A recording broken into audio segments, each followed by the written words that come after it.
marca, la cual es el nombre de la bestia o el número de su nombre, 666. La tercera forma de demonio es la seducción económica, que obviamente eso puede poner grandes cantidades de poder sobre la gente.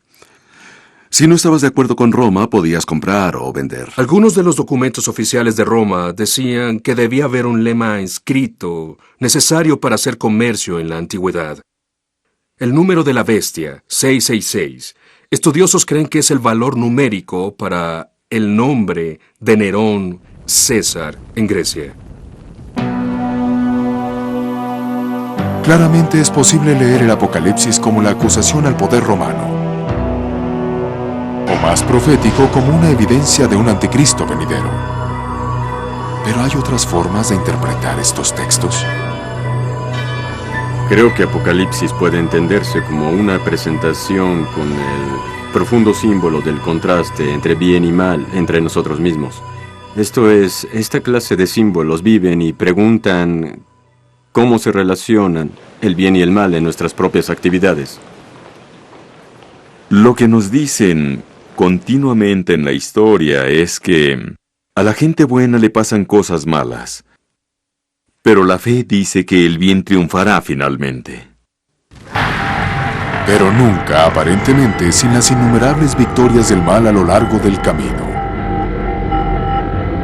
A través de la Edad Media y antes, señales y cruzadas contra el anticristo que harán a la matanza de incontables inocentes.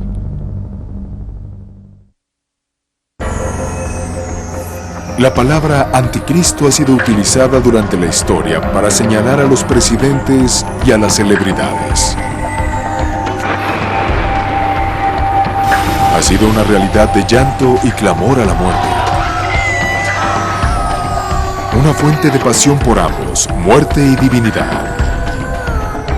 Y ahora Anticristo, convertido en la palabra con más fuerza en el léxico cristiano, está enterrado en la Biblia, en donde aparece en una minoría de pasajes contados con una mano. Probablemente llegue como una sorpresa para la mayoría. La palabra anticristo solo aparece en los dos libros más oscuros que puedes encontrar en la Biblia, primero en Juan y segundo en Juan, en dos cartas muy pequeñas. De acuerdo con estudiosos, estas cartas o epístolas fueron escritas cerca del final del primer siglo. Durante este periodo, los cristianos pelearon furiosos contra sí mismos acerca de si Jesús, el Hijo de Dios, estaba vivo en carne y hueso. Y cada espíritu que no confiese que Jesucristo vino en carne y hueso, no será de Dios. Y ese será el espíritu del anticristo. Y él los define en términos de que quien lo niegue, negará a la humanidad de Jesús. Así que vemos cómo esta escritura está contra el telón que revelará la versión gnóstica del cristianismo. El gnosticismo fue una religión y movimiento filosófico que intentó dividir a los primeros cristianos.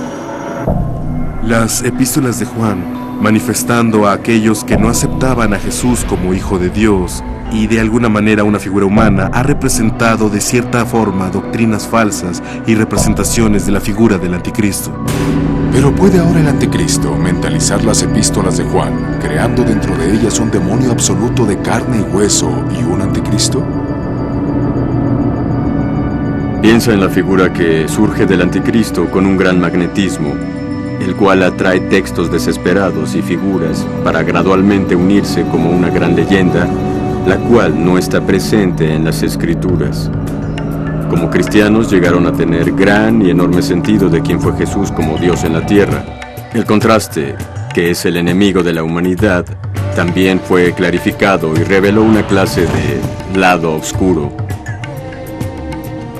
En forma de hombre apareció el Salvador, y en forma de hombre también vendrá el otro. Por primera vez, un real y vivo representante del anticristo emergió. Pero este pasaje no fue de Daniel, ni de las revelaciones de las epístolas de Juan. Fue escrito en el año 202 después de Cristo por Hipólito, un prolífico teólogo de la Iglesia cristiana.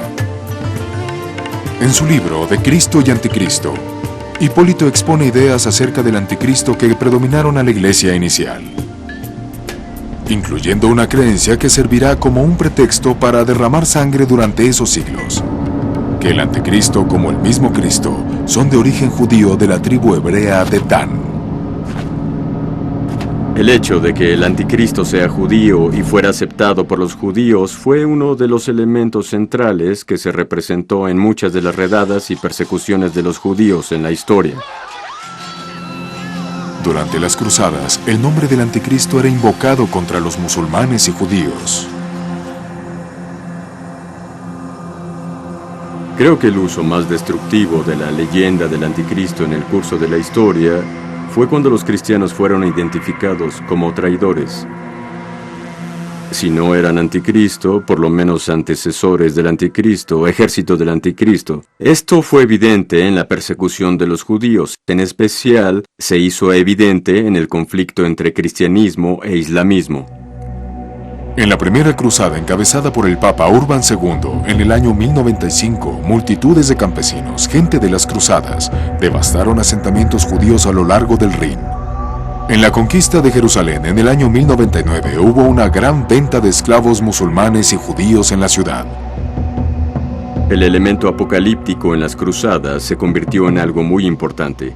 De hecho, hasta más poderoso después de que la ciudad de Jerusalén fuera recapturada por los musulmanes en el año de 1187. El general musulmán Saladín reconquista Jerusalén en el año 1187, basado en los argumentos de ser el anticristo. Es interesante que los musulmanes también tienen una figura del anticristo llamada Dajjal. Aparece por primera vez alrededor del siglo IX en el Hadith, una colección de profecías de Mahoma e historias de su vida diaria. La noción de uno que no es realmente Cristo, pero trata de dar una imagen de ser líder, de ser el Mesías. Así que la palabra Dayal, por supuesto, significa impostor en árabe. O un hablador mentiroso, y es alguien que es el falso Mesías, y esta noción también se encuentra, por supuesto, en textos bíblicos. Así que hay una noción distinta que la idea de Dayal es dirigida dentro del concepto del anticristo. Durante la Reforma Protestante en el siglo XVI, la palabra anticristo fue incluso usada por cristianos contra cristianos. Los reformistas encontraron esto conveniente para justificar su separación del catolicismo. No fue fácil para ellos ver al Papa como su temido anticristo. Y por lo tanto, el Papa les regresó el favor y empezó a nombrar a estos reformistas como agentes del anticristo en la tierra. El poder de nombrarse el anticristo puede ser muy seductor, especialmente como una forma de profecía. En la mitad del siglo XVI, Nostradamus, el famoso doctor francés y profeta, escribió enigmáticos versos, donde los intérpretes dicen identificar a 3 anticristos. El más famoso de Nostradamus es el cuarteto sobre Napoleón, en el siglo XVIII, primer cuarto, y dice que en Paul-Ney-Loron habrá más fuego que sangre. Paul-Ney-Loron son 3 pequeños pueblos en el sureste de Francia. Deletrean completamente Napoleón. Hitler fue el segundo anticristo, el que es llamado como Easter, la cual es una palabra vieja del río Danubio. De hecho, suena impreciso. Muchos críticos advierten que las profecías de Nostradamus son confusas, creadas para encontrar un encuentro razonable en el paso de los siglos. Como el cuarteto en el que Nostradamus identifica al tercer anticristo como figura diabólica llamada Mabus. Intérpretes creativos de ese cuarteto dicen que el último anticristo es cualquiera, desde Saddam Hussein hasta el presidente ruso Vladimir Putin. Existe un gran número en la historia de los mencionados como anticristo.